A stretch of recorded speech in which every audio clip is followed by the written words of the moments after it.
since our time is running out, next meeting we'll be talking more of the other traditional games like Luksong Tinik. It's like Luksong Baka, but you use your hands. We already discussed Patintero and Sarangula. Luksong Lubid is just another term for jumping rope. We also have Batong Lata. You use your slippers to hit the can. Pico, where you draw a grid, throw a rock, and try to hop over these grids and take the rock and go back, clear the point. And we've also Holen or Julen, or you can read it as Holen.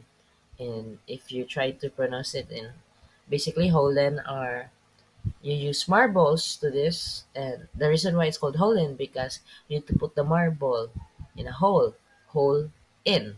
So as we conclude our exploration of traditional games in the Philippines, we find ourselves uh, transported back in time, I hope so, and immersed in the cherished memories of our childhood. These timeless games etched into the collective consciousness of Filipino people for years and serve as a bridge between generations. Even my grandma taught me how to play some of these games, especially Chinese garter, connecting us with ancestors and pure joy of simpler times. For many of us, the mere mention of games like Patintero, Luxong or Sarangola conjures vivid recollections of sun-drenched afternoons, laughter echoing through the streets, and the camaraderie of friends and family. These games were not just pastimes. They were also windows into a world where imaginations knew no bounds, and we could play a lot of these games just playing around in the and no not care of the world at all. We just play them to get free time, carefree of the world, because that's how that's how kids feel every time. So these games were not just pastimes; they were windows into a world imaginations knew no bounds, and the only competition was the boundless enthusiasm of youth.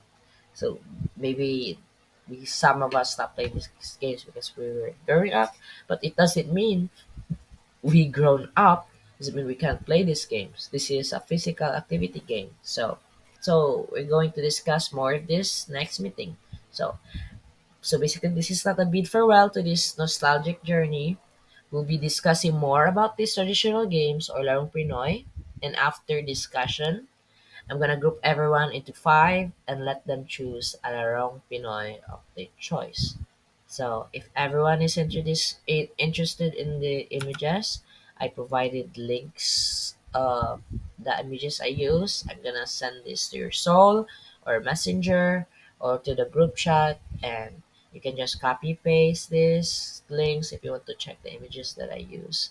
So thank you class for having me and see you next time.